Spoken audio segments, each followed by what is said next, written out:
We're live. Okay, I almost forgot how to start my own show. So, hey, listen, when this clock gets to 0, that's when the show will start. Maybe a couple of minutes late today, but when that gets to 0, we'll be starting. If you're watching this live, then you got to wait. If you're not watching this live, then just wait until there's a little pop-up right here. Click on that. That'll take you to the main show. If there's nothing there, then the main show hasn't been uploaded yet. You can watch this cached one. Just scrub till that hits 0, and the show will begin. In the meantime, I'm going to go finish getting ready.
I think that's a close enough time. We'll get that title screen off there, get me on here and say hello to everybody. How you doing today? Sorry I missed the second show last week.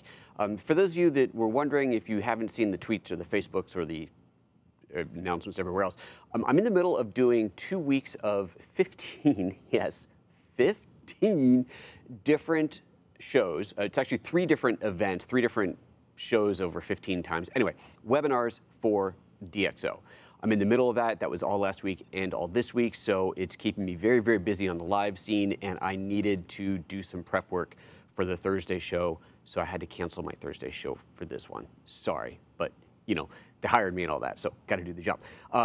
So I had to skip that one. Apologies for that, but we're back here, and we'll be back here on Thursday as well, because those shows are all prepped and ready, and now they're just running. So if you haven't seen any of those, if you haven't had a chance to check them out, you can go to the DxO webpage, and there's a webinar link on there, or go to my webpage, go to PhotoJoseph.com, and you'll see a tile on there that says something like, I'm doing webinars for DxO.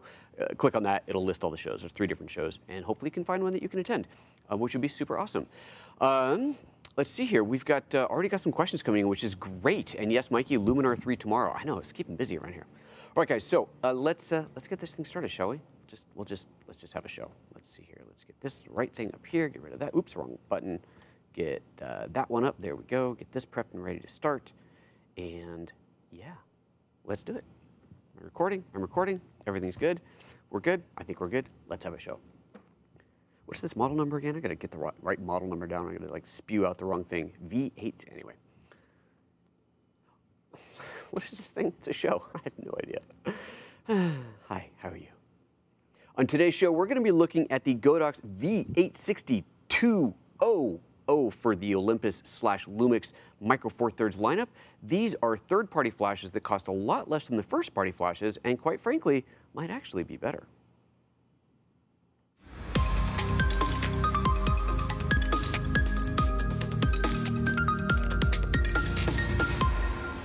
Good afternoon and welcome to PhotoJoseph's Photo Moment, the first live, no longer 3 times a week, now 2 times a week show. Sorry about that, but things had to change. So twice a week, Monday, every Monday at 1:30 p.m. Pacific time. That's what this is right now. And every Thursday at 9:30 a.m. Pacific time. Hopefully you can find the time to tune in to one of those live, trying to split the time zones there. And of course, if you missed the live show, then you can catch it re-released up on YouTube, usually later the same day. Today, we are talking about this thing right here. We actually have a couple of these guys here. This is the GODOX flash lineup. And interesting little backstory here. I've been using the Panasonic flashes. For those of you who may be new here, don't know me, I am a Panasonic LUMIX ambassador. Sorry, we changed the name. LUMIX ambassador. And I have been using the LUMIX flashes, the Panasonic flashes, for quite some time. But they are admittedly quite expensive, and there are some really, really good third-party options out there, GODOX being one of them.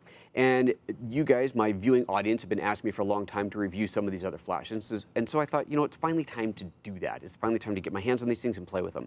Now, I actually did some work with these. The first time I used them was on a photo walk that I did in New York, I guess it's like a month and a half or 2 months ago now. This was during Photo Plus Expo. Did a photo walk where we did a photo walk on off-camera flash. I borrowed a couple of these from B&H. I have since decided to keep them because they're awesome. Borrowed some from B&H for the photo walk, fell in love with them, fell in love with their simplicity, their power, and all the features that I am going to be showing you. And so just to give you a quick idea, I'll show you some of the photos that we did there. Let me pull this up real quick. So these are just some of the off-camera flash photos. So that's, I think, just one flash hitting the girl down there in the bottom left corner. Obviously, a couple different directional flashes here. You can almost see one of them in the shot there. And this is just the kind of thing that you can do with off-camera flash that you really, well, you can't do, quite simply. You cannot do with on-camera flash. You gotta get the flashes in different positions for these kind of shots to happen. And they're great. They're great not only because they don't cost very much, they're also great because the wireless technology is built into them. The ability to have multiple flashes in different positions, talking to each other wirelessly, is all built in. And it's great because that wireless technology is radio, not infrared. See, a lot of flashes are infrared, and that requires line of sight. So if I have a flash here and a flash here, it triggers it, no problem, fine. But if I take this flash and I stick it behind the wall or outside because I want it to blast through a window or whatever the effect is, and it's not line of sight, suddenly infrared doesn't work anymore. So the radio that's built into these is awesome. Now, I said these things are really affordable. Let me bring up a B&H page so you can see what these cost. So this is the flash-only kit. It's kind of weird, there are buttons here. It says Olympus and then here Olympus/Panasonic. It's the same. The O model is the same. That's for both. $179 for the flash. That's like, that's super cheap. You compare it to the OEM ones from Canon or Nikon or Panasonic or any of the others, and they're like 3 or 4 times that cost. So it's a huge, huge price savings. Now that's just the flash. There's also a trigger that I will be showing you. I'm going to show it to you on camera right now, but then I'm not going to demo it until part 2 of this show. But this little trigger here takes it to yet another level of convenience, and if you want to buy that trigger on its own, it's only $46, or you can buy it as a kit. Obviously, there's a link to this down below if you do decide to buy one because of the show. I would appreciate, of course, if you use my link. That's awesome. Affiliate links, and they will be coming from B&H because they're the ones who provided these in the first place. Incidentally, I didn't say this in the beginning. For those of you who are watching live, this is obviously the live show. We will do a Q&A at the end of the show, so just drop your questions into the live chat room at any time you like. I will pull those up on screen at the end, and we will do our best to answer them. Okay, so let's just go through the feature set of these things. That's what I want to do first. I want to show you what's in this, what comes in the box, and just kind of do the roundup. Here's your flash. It's big. It's a good, big, beefy flash. It comes with a carrying case, which surprisingly doesn't have a belt buckle thing on it, a belt loop, which is a little surprising. It's one of those simple things that's actually really convenient. You have the straps hanging off your belt, but anyway, it doesn't. It does come with, oops, I took it out.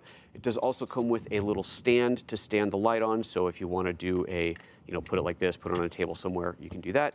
That it comes with, and that will fit inside of this little pouch. There's a little pocket for that in there.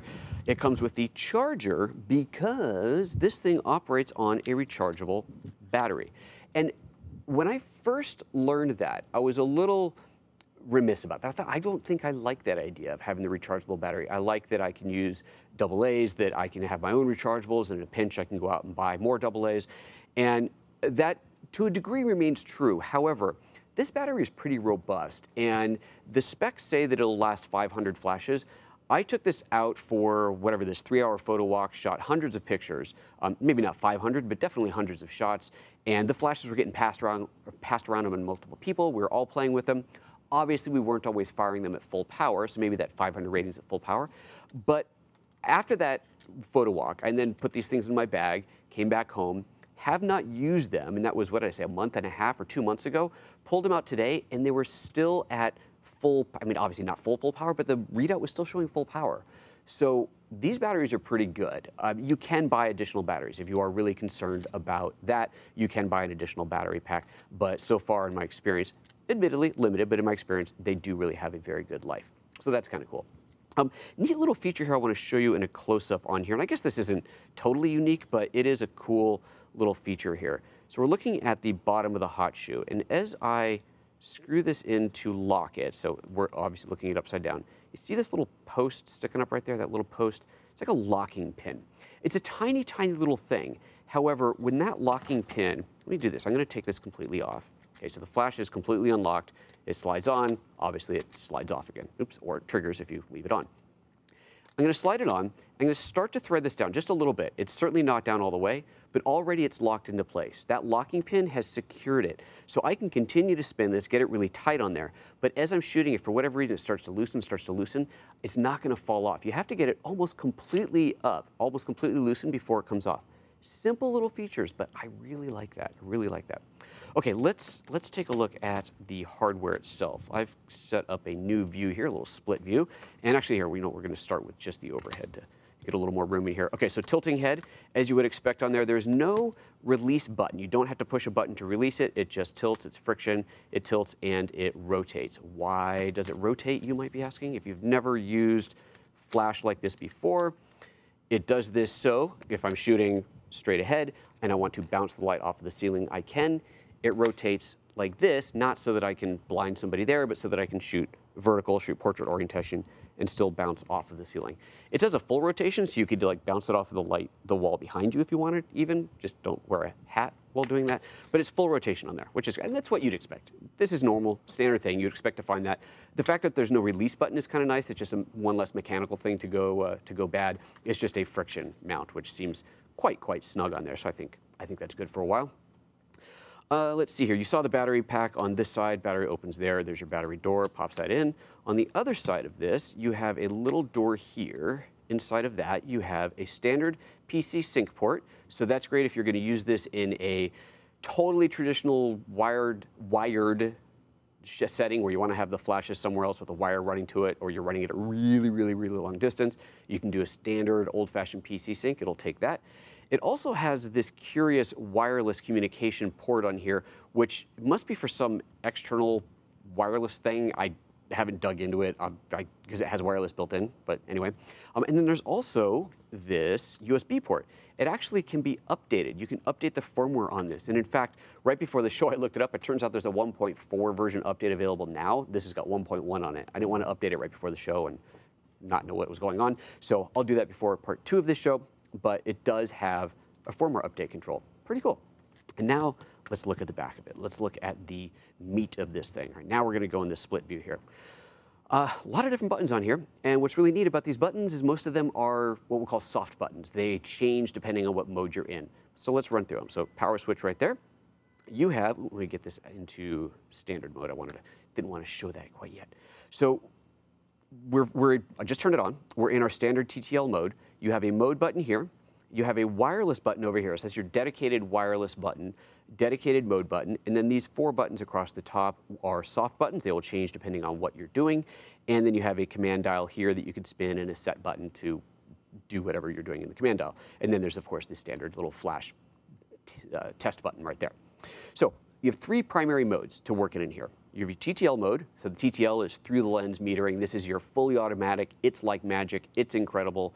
Auto mode. I got to be honest, TTL has come a long way. It is really, really awesome. TTL works. You hit that once, oops, wrong button. You hit that once and it goes into manual mode. So full manual, I just want to set the flash completely manually. And then the third cycle is the multi-mode. So this is where you want to do multi-syncs, like the kind of thing where someone's jumping in the air, you shoot it in a dark room, you leave the camera shutter open for a second or 2 seconds, they jump in the air, it goes pop, pop, pop, pop, pop while they're jumping, and you get multiple strobes, multiple images of them on the same frame. Good fun stuff, kind of old school, but definitely a cool thing to have. So you have that control in there. I hit it again and it goes back to the TTL mode. Now if I go over to the wireless button, right now wireless is turned off. I press it once, and first of all, you'll see this little indicator here that tells me that it's in wireless mode. It is now the wireless command mode, or the wireless master mode. This, if it was on the camera, in the wireless master mode, would trigger another one of these or any number of these elsewhere in the room. So that is how the wireless master works. This becomes the master, other flashes become the slave. To make a flash a slave, you hit this button again, and it cycles to the slave mode. And notice how the color changed. I really like this. When you're in a master or standard mode, so this is the flash, this is controlled from here, it's green. When you hit over to the slave mode, the LCD turns orange, the backlight turns orange. So it's a very, very clear indicator what mode you're in. I think it's a really nice, subtle, but very good touch. So let's start with the standard TTL mode in here, and I'm just going to very quickly run through these buttons on here. If somebody who's watching this who's never used this before, you might learn a couple things about it. If you're thinking about getting them, you'll see just how much there is in these lights, and you'll see how easy they are to use. I have admittedly gone to the manual a couple of times to go, what does this indicator mean? But other than that, and I will explain those, other than that, it's really quite easy to figure out. So we're in TTL mode. As I said here, you've got 4 soft buttons. So right now, this first one is zoom or CFN. CFN for custom function. The flash actually has, like many cameras, have deeper mode settings that you can go into, kind of preferences. Let's call them preferences. Has preferences. If I press and hold on this for 2 seconds, it pops up the custom function menu, and you can do things like change it from meat to feeders, APO, that's automatic power off. There we go. You have zoom settings. Are you zooming this for a micro four thirds camera or for a full frame camera? The slave auto power off. These abbreviations are interesting. And then you've got a beep you can turn on and off. Backlighting, which is kind of neat. Backlighting I can turn on, have it on for 12 seconds, which is the default, and then it goes off or just off. I have it set to on just for these demo because I don't want to have it keep turning off on me, but you can change that in there, which is kind of nice. And then the LCD brightness, you can control that as well. Okay, let's get out of there, back into the main space. So the main function of this button is zoom. You'll see that it says 12 millimeters right now, and if I push that, it highlights the zoom, and now I can rotate this. And you can hear it. Can you hear it? That's the motor. You're hearing the motor moving the flash head back and forth. So there's a focusing grid and the flash head moves back and forth to focus in there. Now you can set that manually, or if I roll this all the way down to the bottom, you see it now switches over to A. See, before it was at M, manual zoom of 12 millimeters. Take it all the way down to the bottom and it's in auto mode. So now when I have it on this camera, for example, let me turn this on, make sure it's in auto zoom. It's in manual. Let's get that down to auto. There we go. Now as I zoom the lens, you can hear the flash zooming as well. Right, so the zooming the lens will zoom the flash head. It's all automatically communicated in there, which is pretty nice. Okay, so that's the zoom function. That's pretty much all there is to it. The next button over is your standard over and under exposure icon. You're used to seeing this. I push this, and this allows me to make my flash a little bit darker or a little bit brighter. So if you are shooting in either well, it doesn't matter if you're in an auto or semi-auto or a full manual mode, but you have the flash in TTL and you're going, ooh, I just want the flash to be a little bit brighter, or ooh, I just want it to be a little bit darker, that's where you do that. Same as exposure under override on the camera, except that here you're doing it from the flash. So controlling the flash itself, make the flash itself a little bit brighter or darker. Ironically, maybe that's not the right word, oddly, curiously, that same icon is going to be there for adjusting the power in manual mode, which I think is a little bit confusing, but once you know that's what it is what it is. Okay, so that's my mode to change that. I'm going to go back to, oops, let's go back to 0 on there. This button right now isn't doing anything, and then over here I have a sync button, which allows me to put it into high-speed sync mode. So that's just a toggle on and off. These flashes will support, at least on the Lumix cameras, can't speak for other brands, will support up to 1/8,000th of a second shutter speed. So you can shoot with the flash in normal mode up to 250th of a second, which is totally standard, but in high-speed sync mode, you can go up to 1/8,000th of a second shutter speed. I did a whole show about high-speed flash a while ago. I'm gonna link to that up here. That was a really fun show. We did that, I think it was a 2-parter. I'll link to that. Check that one out if you wanna learn more about high-speed flash. We did that with the Panasonic flashes, but it's the same concept. There, we're just explaining the concept and how it works. Okay, so now let me go back over here and switch it over to manual. If I hit this M button, mode button, it goes into manual mode. And now same basic functions, there's my zoom again. This, as I said, the icon doesn't change. It shows the flash under and over. It's not really under and over. You're not under overexposing, you're just adjusting the power. So I feel like it should be a slightly different icon, but whatever. I hit that, and now I can adjust the flash. So I can go all the way up to full power, that's 1/1, so full, down to 1/128th power. So quite a good variation in there. This next one is the first thing that I had to look up. You'll see here it says S1, S2. And as I push that, the little S1 comes up. Let me get out of high-speed sync. S1 comes up and S2. I thought, okay, I give up. I had to look this one up. It's for slave, optical slave. So not only does this have the radio wireless slave built in, and it has the PC sync for good old-fashioned, old-school PC sync cable sync, it also has an optical slave built in, which means, and this is the really important part of this, which means you can integrate these into a studio environment where you have studio strobes. So let's say I'm doing a shoot in here. I've got my Pro Photo set up, which are full-on old school, all manual lights. I can use these in there and have them triggered optically by my other lights. The reason there's 2 modes, an S1 and an S2, is S1 is your standard, the flash pops, it pops at the same time, obviously. The S2 is it's a secondary mode where it is expecting a pre-flash. So you may have experienced, and this wouldn't really be a studio thing. This would be more like you're using a different brand of on-camera flashes, of speed light type flashes. Most lights, when you're shooting in a TTL mode, it actually flashes twice. The first light, the first pulse, is a metering pulse. Well, actually metering and communication. It's metering the scene and communicating to the other flashes, telling them what to do, and then it flashes a second time to actually illuminate the scene and take the picture. And it's like almost instantaneous, but there is that pre-flash. When you have this in the S2 mode, it ignores the pre-flash. It knows that it's going to get 2 flashes in a row, ignores the first one, fires with the second one. Kind of cool. And then there's the high-speed sync button again. So you have sync if you're doing high-speed sync on there. And then you go into the multi-mode. The multi-mode is something I'll save for part 2 of this show, because that gets a little bit more advanced, and we'll actually demo it, do some live demos in here. I wonder if I could get somebody to jump up and down, find something fun. So that's essentially it. If you're using this thing on camera, that's pretty much all you need to know. But now let's take it into the master-slave mode. So let's say I want to use this as a master unit. So as I explained, I hit this button here. It brings up the master controls. I know that it is the master because, well, I know that it's on wireless because of the wireless indicator. I know it's master because it's green. You see 4 different banks in here. M, that's master, that's this light, and then banks A, B, and C. Well, now let's take a second light here. and put this right next to it here. And now I'm just going to switch over to the straight up overhead view. And so this is the first one that I was playing with, so it's in master mode. I'm going to take this one and move it over to slave mode. Now I need these to be on the same channel. You'll see on here it says channel 28. If I hit this button here, I can rotate through the channels. I have 32, I think it is. Yep, 32 channels to choose from.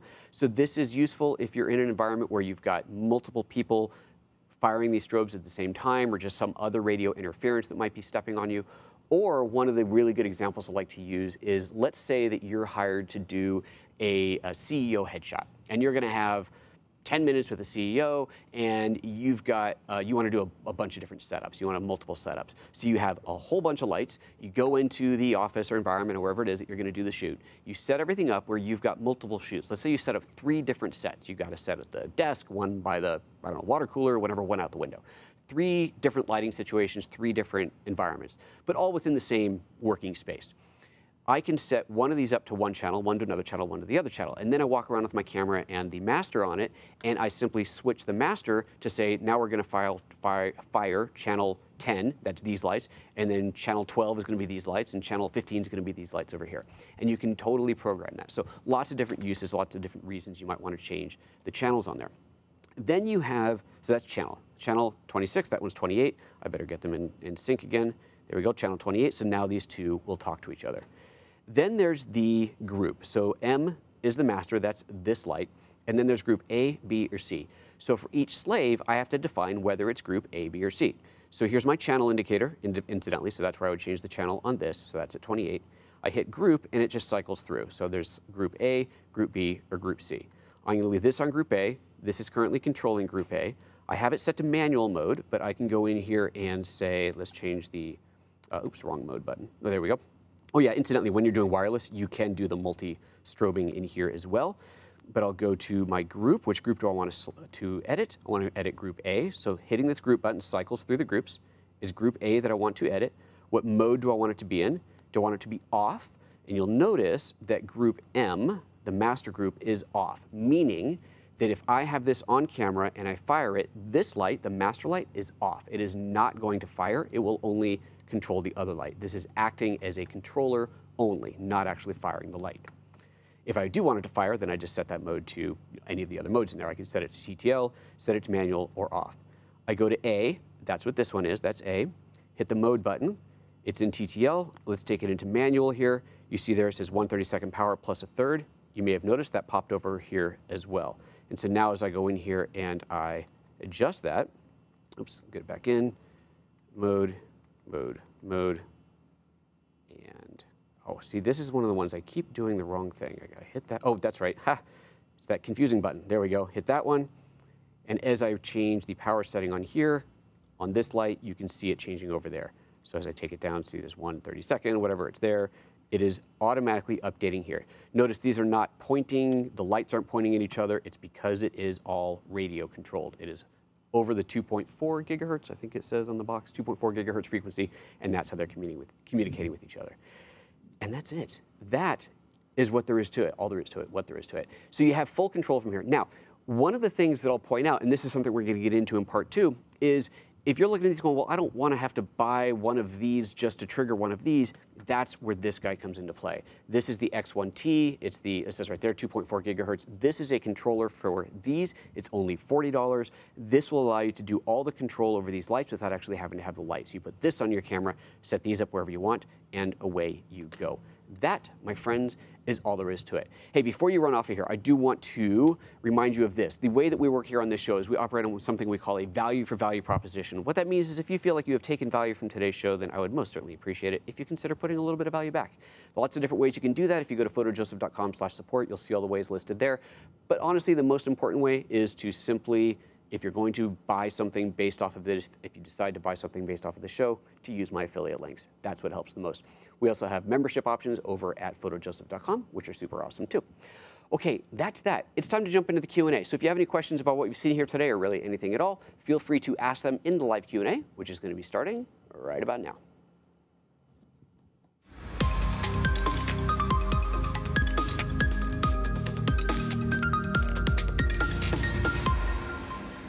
Greetings and welcome back to PhotoJoseph's Photo Moment. In the Q&A portion of the show, we've been talking about the GODOX lights in here, and they're pretty stinking awesome. I'm very, very impressed with these. We just went through the basics of what they are and what they do in part 2 of the show, which will be at a later date. We will get into them much more deeply and explore the wireless options using this trigger here. But for now, we're in the Q&A portion of the show. So let's see what's going on over here. Trevor says, do you have any name brand flashes handy so we can see the size comparison? I do. Let me grab a Panasonic light. I have 2 Panasonic lights here. I've got, here we go. I have Canon ones. My Canon ones are boxed up. I can't get to those easily. But here's the, let's just do that. Actually, I'll do a overhead. That might be a little, let me zoom out of this a little bit and make that a little bit easier to see. There we go. Refocus that. So it is a different size for sure. So this is so there's your GODOX light. There's your bigger Panasonic light, the 580. Here's the small Panasonic light, the 360. So you definitely a considerably larger, beefier, bulkier light. Oh, there you go. Hopefully that helps. Robin says, are there any benefits to using infrared versus radio for the remote? I think the only way that would be a benefit was if you were somewhere with a lot of radio interference. It is on the 2.8 gigahertz spectrum, which is not totally clear. I mean, there's quite a few things that operate on there, but you have 28 channels to choose from. It's hard to imagine a situation where it would be a problem, but I suppose it could be. But infrared, remember you do have optical slave on there. So you could, let's say that you're in an environment where, for whatever reason, there's too much radio chatter, it doesn't work. Or maybe you're banned from using it. Maybe you're like on a military installation or something and they ban it. I don't know, could that happen? Maybe. You're at NASA and they don't want you accidentally firing a rocket. I don't know. Anyway, let's say that you can't for whatever reason. You could set one of the flashes into the remote one into the optical slave mode and then have your camera, have your flash on camera fire it optically. That would mean that the flash on camera would have to fire. You couldn't have it be off, but you could set it at the lowest possible setting, point it at this light, at your remote light, set that to optical, and that would work. You might still get a little bit of spill, but it would work. So that would be about the best option I could give you if you're in that type of environment. But as far as straight up benefits to using infrared versus radio, I can't think of one. Robin says, the locking pin can be delicate. Be sure it's fully loosened before trying to pull it off or push it in the hot shoe. So, okay, so you're just warning that it could be delicate. Have you actually broken one? That would be interesting to hear. Robin also says the latest firmware update gives an additional option to turn off the front red LED lights. Oh, okay, handy for long shutter shots. Oh, excellent. Thank you. It's funny, I was looking at the web page and it didn't have a what's new thing, and like I said, I wasn't about to download it and just try it, so thank you. Andres Varga, oh, sorry, let's get these back up here. Andres Varga says, how to use exposure compensation correctly with the G9? What is the automatic compensation setting does in the menu? Okay, I'm not sure about the automatic compensation. I'm not sure what you mean there, but how to use exposure compensation on the G9 or any camera. I mean, this isn't even limited to Lumix cameras, just any camera. Exposure compensation, I assume you're talking flash, but just in case not, let's just forget flash for a second. The idea behind exposure compensation is it only works if you're in an auto or semi-auto mode. So you have to be in either fully auto or semi-auto. If you're in manual mode, exposure compensation can't do anything because exposure compensation is where the camera automatically adjusts one of the 3 exposure parameters, shutter speed, aperture, or ISO, based off of you saying, I want the picture to be a little bit darker, I want it to be a little bit brighter. What it adjusts is going to depend on what mode you're in. If you're in shutter priority, for example, then you have dictated the shutter. When you go and change the exposure compensation, it is going to have to adjust the aperture and or the ISO. If you're in auto ISO, then it could adjust that as well. If you're in full manual mode, then you can't do exposure compensation because you have taken control over all 3 parameters. When you're talking about flash photography, there's 2 different exposure compensations. There's exposure compensation for the camera, for the exposure of the camera, and exposure compensation for the flash itself. So if you want the flash to be a little bit brighter or a little bit darker than what the TTL is determining, then that's where you would set it on the camera, on the flash. What I have not done yet, oh, this is interesting actually. So there is an flash exposure compensation setting on the camera. It's funny because I don't really ever use that. So I just realized that I have never tried this. I'm going to put this into full TTL. Let's get out of slave mode. Okay, full TTL. Let's get out of high-speed sync. I want this to be like basically as normal. Let's go full auto zoom. I want it to be as kind of normal mode as I can. Okay. Now, if I hit the flash compensation button on the camera, can I do that? Where is that setting? Because there's a flash exposure compensation setting on the camera, which I don't know if it's going to adjust the flash itself with this flash, or if that's something that would only work with the Panasonic flashes. I'm not even seeing the option on here, so it may simply not exist. I'm going through the menu to see if I can find anything in here. I don't. Let me see if I can, if that comes back up with the, see, you have to really unscrew it. With this, although these don't have any batteries, give me a moment here. Let's get some batteries in this thing. Because I don't know. We're going to find out. 1, 2, 3, 4 batteries. Here we go. All right, let's see here. This is a fun part of the Q&A. Totally wild. Let's see what happens next. All right, that's on, that's on, that's on. That is a considerably smaller flash, I will say. All right, so exposure compensation. I'm still not seeing anything for flash on there. I am not seeing a flash. I swear I've seen it before. I wonder, was that on the GH5 that I saw it? Does this even have a battery in it? It does not.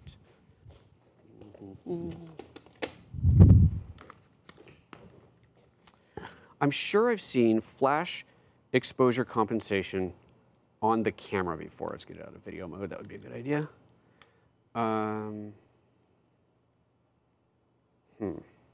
Okay.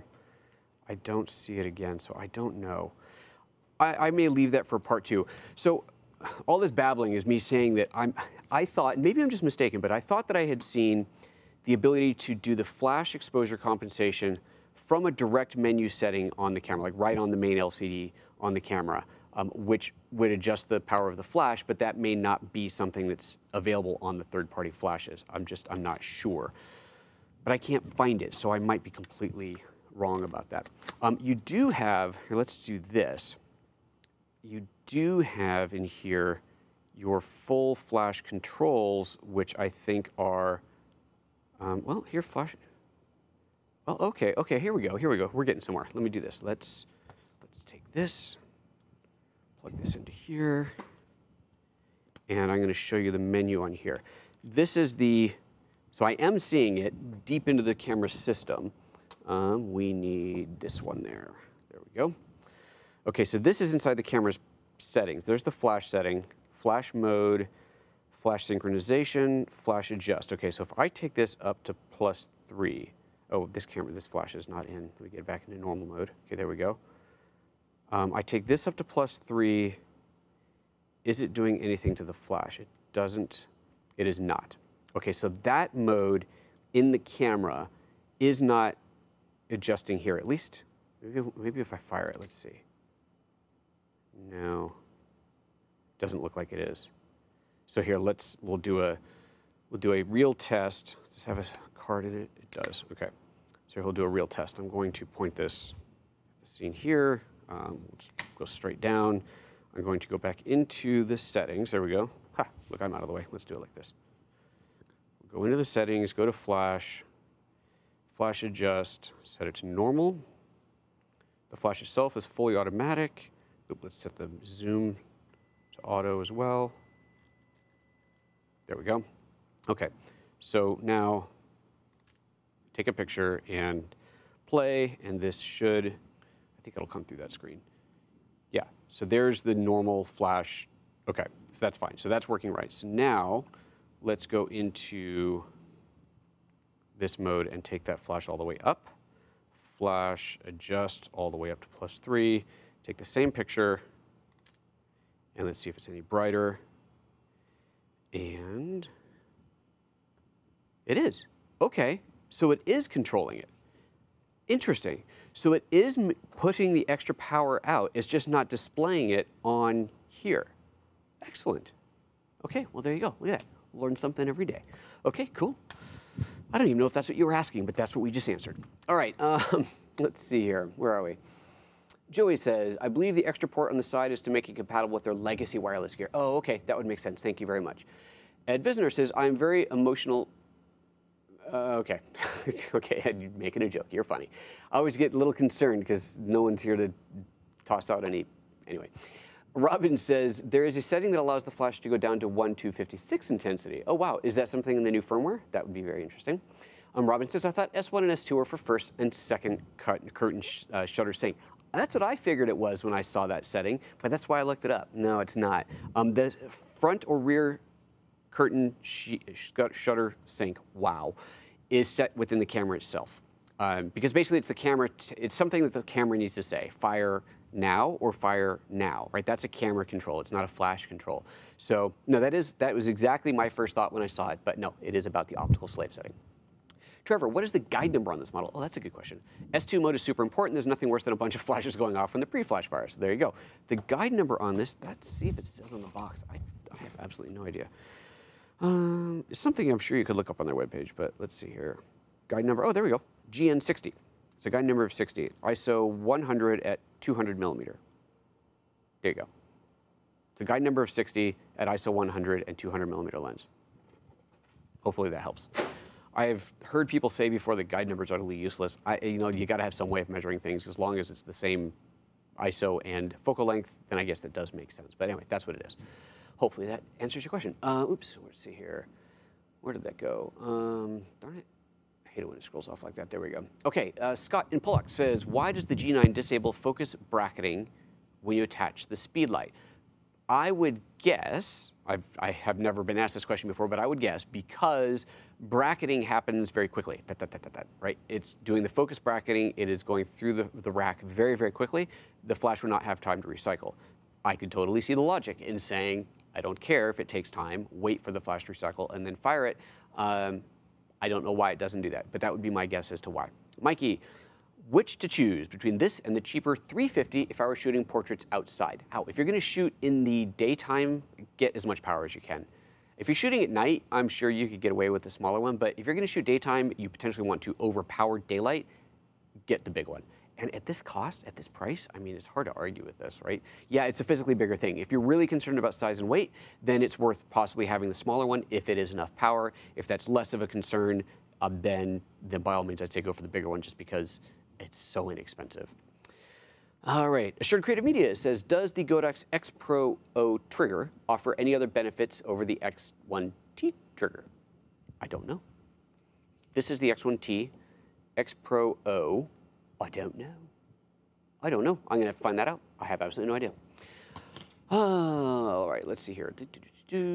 Robin says, my GH5 has exposure compensation in the flash settings. I'm not sure what it does, though. Okay, I'm pretty sure that we would have answered that with the whole exposure compensation thing we did. If not, Robin, get your question in quick because we are at the end of this.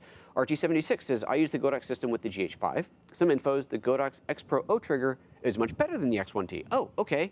Well, RT76, if I could call you in live, I would. You know, when I first started doing this show, I had it set up so that you guys, the live audience, could actually call in, and nobody ever did it, so I dismantled the system. It was kind of, maybe I should do that again. Should I do that for the Q&A portion of the show? Would you guys, okay, for everybody watching now, all 48 of you, wow, pretty good for this little show. If I had right now the ability for you to call in live using Skype, it would be Skype. Would you do it? I mean, I'm taking a risk at that point because, you know, you could be some crazy person on there just like totally trying to ruin my show. Come to think of it, this is a really bad idea. No, would you do it? Would you call in? People, I think once somebody called in and it was because I knew them and I kind of like begged them to like, please just do it so we could see it. Would you actually call in live to ask a question? Thinking like a radio show, except it's a video show. Look at Assured Creative Media saying yes. You know, aren't you the one who called in before, like the only person who ever did? That's funny. I'll wait to see if others of you say yes. Robin says, the last setting in the flash menu on the GH5 is compensation. How does that work? Okay, I think that's what I just showed you, but let me just, this is the GH5, right? Yes, let me go into here, go into the flash mode, flash, and, oops, where'd it go? Oh, it's probably because I don't have one turned on. That would be helpful.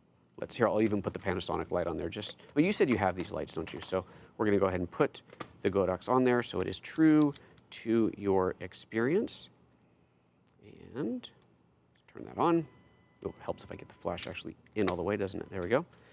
Also, wow, Robin, you did not confirm. Have you actually broken a pin? You're telling us to be cautious about the pins, but have you actually broken one? I would love to know.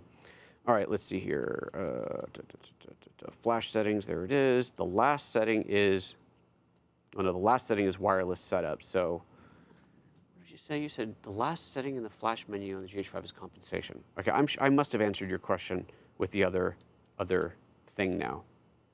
Let me know if I haven't. If I've not yet answered your question, please rephrase, and I will do my best. Other people. Martin says, sure, you'd call in. Robin says, you'd video call in. Aperture Flux says, you're crazy. No, Aperture Flux says, what are some ways you would use the hot shoe pass-through on the X1? I normally run my TT350 on mine or LumiCube right on top in low light. OK, that's cool. Aperture says you would call in, too. All right, I'm setting that back up again. What are some ways you would use the pass-through? So that's this guy here. How would I use that? Maybe if I had another light on there, if I wanted to like put a totally manual light on there for some reason. So, okay, here. All right, here we go. This is what I have. I have one trigger, and I have two of these GODOX lights, right? So this is my setup. Two of these, one of these. So maybe I decide I want to use both of these off camera. I'm going to use this to trigger, but I really want a little front fill light as well. So basically, I need three of these. I don't have three of these. But what I do have is some other old light that is not compatible with this system. I can put this on here and trigger it and set this one manually, set it to whatever setting I want and do it manually. So that could work. Also, it doesn't have to, it is a hot shoe. You treat it like a cold shoe. You could, if you're doing video as well, you can mount your microphone on there if you wanted to mount, I don't know, an external display. Anything else you would normally mount onto a hot shoe or a cold shoe, you could do it on there. I, for one, I don't know that I'd ever use it, but I'm glad to see that they have it, because it is disappointing when you connect something to your flash hot shoe and now you can't connect anything else. You only have one place to connect. So yeah, so that's what I would say. Robin says, set up a Zoom meeting. No, then everybody's going to call it. No, it's one at a time, one at a time. That's funny. Andrea says, I think Robin is referring to auto compensation setting on or off. I think I answered Robin's question, or she would have said otherwise. RT76, I prefer the cheaper GODOX TT6850 with AA rechargeable batteries. You save money and can use standard AA batteries or rechargeables. Newer NW400O is the same as the tiny GODOX TT350. You think they come up with better names, which is very nice. All right, so there you go. There's so many options. That's one of the cool things. There really are a lot of options. I went for the bigger ones because I wanted to have enough light to be able to blast through umbrellas and softboxes and modify my light and not run into something that I have run into with the smaller Panasonic ones before, where I end up ganging 2 or 3 of them together and I still don't have enough light. So I wanted to go for big light in this type of a format. So, but there are different sizes, and I think that is awesome. It's hard to argue budget, right? And when you see that the flash only is, what was it, $179, obviously, you can spend less. I'm sure if you get the smaller ones, you can spend less, and that's always great. But for what you get for 180 bucks, it's kind of remarkable. So just putting that out there as well. Andre was right.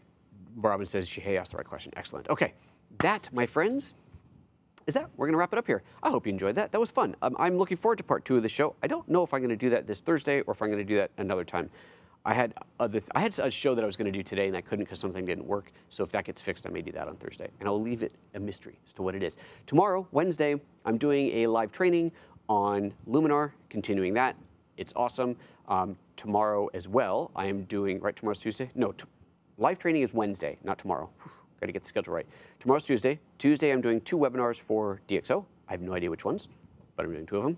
Check the website, dxo.com. I am doing on Wednesday a live training on Luminar. On Thursday, I'm doing more. I'll do another one of these shows, and I'm doing, I think, 1 webinar for DxO, and then there's webinars for DxO all weekend. It's all over the place. That's crazy. Hey, if you have, oh, this is good. If you have not subscribed to the calendar, that is the best way to see what is going on. So if you go to PhotoJoseph.com and you go to shows and events and go to the events calendar, right here, it will tell you exactly what's going on. So here's links to the DxO webinars. Here's the full schedule. I did not change the name of today's show in there, but I should have. But there's today's at 1:30, and then here's everything else that's coming up. So these are all the opportunities to see shows either live or not live. And you can actually subscribe to the calendars. The whole instructions here on how to subscribe. So you can drop this into your iCal or Google Calendar or whatever so that you have it straight on your calendar. You always know what is coming up next. Robin says, wait, auto exposure compensation. Auto exposure compensation. I don't know what you mean. You're talking about the exposure compensation is over and underwriting the exposure, but that's not auto, that's a manual exposure compensation. I showed you flash adjust. Okay, so the flash adjust that I was doing, that is the exposure compensation for the flash. Exposure compensation just for the camera itself, that's your standard on top of the camera. You got the little button here, little plus and minus, you hit that, and you rock the exposure compensation up or down. That's your standard, you don't have to have a flash on there, but it will still affect it if you're on a flash. That's affecting the exposure of the camera, the either shutter speed, aperture, or ISO, or a combination thereof, depending on the mode that you're in. That's standard exposure compensation. And just to get really, really basic on that, forget about flash for a second. The whole idea there is I'm using my camera in either a fully auto or semi-auto mode. Personally, I shoot in aperture priority 99.9% of the time. So I'll be in aperture priority. Maybe I'm shooting wide open. Maybe I'm even in auto ISO. Just like kind of making things easy. What I want to control is my depth of field. I want wide open. I'm looking through the scene to take a shot, or I'm looking at the preview, and I'm like, it's too bright, it's too dark. Exposure compensation allows me to darken or brighten the scene. The camera will figure out what to do to make that happen. I don't care at that point. Just do it and make it so. If I cared how it made the scene darker, I would go into manual mode. I would go full manual, and I would control, no, I want it to get darker or brighter by adjusting the shutter speed and or the ISO. But in the semi-automatic mode, I'm relinquishing control to the camera. It already has control over either shutter speed and ISO, or if I'm in manual ISO and manual aperture, that means I'm in aperture priority, manual ISO, it only can control the shutter speed. It will adjust the shutter speed. That is what that is. Robin says, so would that mean we need to shoot in P or A mode? A semi-automatic mode, right? If you're in P, is program that's fully automatic, you can use exposure compensation. You don't know what the camera is doing to make the scene brighter or darker. It's doing something. If you're in aperture priority mode, A mode, then you are still controlling the aperture. The camera controls the shutter speed and possibly the ISO if that's in auto. In S, the shutter priority mode, you're controlling the shutter. The camera controls the aperture. If you rock the exposure compensation up and down, it will open and close the aperture and or possibly adjust the ISO as well. If you're in full manual mode, you can't do exposure compensation because you have already taken control of everything. Excellent. I'm allowed to leave now, Robin says. Thank you very much. RT76, last one. Have you ever tested the GODOX SK300II? I can already answer that. No. 2.4 gigahertz wireless professional 300 watt-second studio flash. No. Okay. Mini rant, and then we're really done. I tried for the better part of half a year to develop a relationship with GODOX. I wanted them to support what I do on this show in the sense of sending me gear so I can do tests on it. Then they tried to run it, it was a whole thing, and it never happened. So I just went, forget it, I'm not gonna do it through you guys, I'll just do it on my own. I went to B&H, I borrowed these. You guys know I have a relationship with B&H where I can borrow pretty much anything for the purpose of showing you on this show. Hence, once again, if you do decide to buy, please use my link. That's a B&H link. That makes them and me happy. But I decided to keep these because I really like them. So come to think of it, I think I still owe B&H for these. But anyway, so I decided to keep these lights because I do really like them. I can test those. I absolutely can. If they're in stock at B&H, I can get my hands on them, absolutely no problem. So let's find out. Let's see here, because I don't know. Let's see here. I've GODOX SK300II studio lights. There it is. Fancy. Oh, that's cheap. What, seriously? Come on, really? Do they have optional XT1 transmitters? They got a bigger one too, a 400 watt second. Wow. Huh, that's remarkable. Okay, well now you got me really interested. Huh, I'd have to see what it would take to modify, because that is not a ProPhoto mount on there. So what would it take to modify that, to adapt that? Because you can see back here, I've got ProPhoto modifiers, I've got octoboxes, and I have huge soft boxes. I have a where is it? I have a 4 by 6 foot soft box. It's all ProPhoto mount. I'd have to see what you could do. That's cool. Okay. next year, 2019. We'll take a look at that. All right, guys, now I really am out of here. Take care of yourselves. Have a wonderful day. See you next time. Bye-bye.